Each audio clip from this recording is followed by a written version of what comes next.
So I've recently made the transition to braided hose for my Polarstar.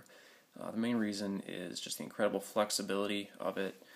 It's got no memory retention of any kind. Once you straighten it back out, it's exactly like it was the day you bought it. So that's definitely a nice feature. Just a little thing to note is that Amped and Redline both sell braided hose. The stuff that Amped sells is rated for, I think, around 3,000 psi or so. Not exactly sure what it is, but significantly higher than the stuff that Redline currently sells.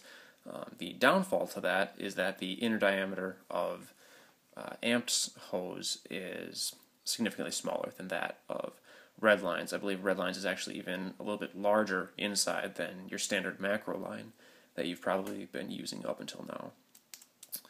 But again, that's kind of just a personal preference thing that, you make that decision. Do you want your hose to have a higher burst rating, or do you want a larger inside diameter?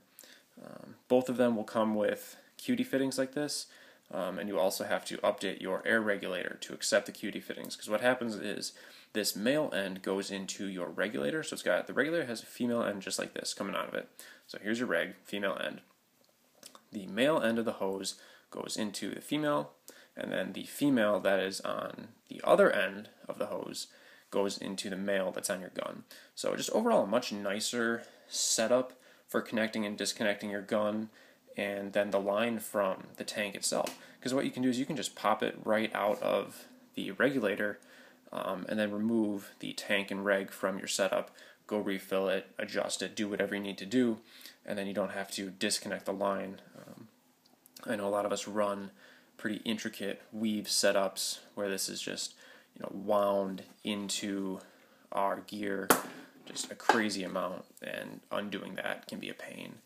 I know I personally have like 5 or 6 different loops that it goes through, and that's just for me. I know a lot of people who run longer lengths and just very, very intricate setups. But anyways, so that's kind of a nice thing, and it's also very smooth on the outside. So even though it's kind of got that braided appearance, it's not going to get hung up on stuff. It's not any less smooth than macro line. But something else to keep in mind is that these are much more permanently affixed to the end of your hose than just a slip fitting with a barb on it. So kind of gauge how much hose you want and then buy the appropriate length. Keep in mind that you can always buy a longer length and then jam that length somewhere if you're not needing it, than to get a shorter one and then end up feeling restricted because of that. So just something to keep in mind.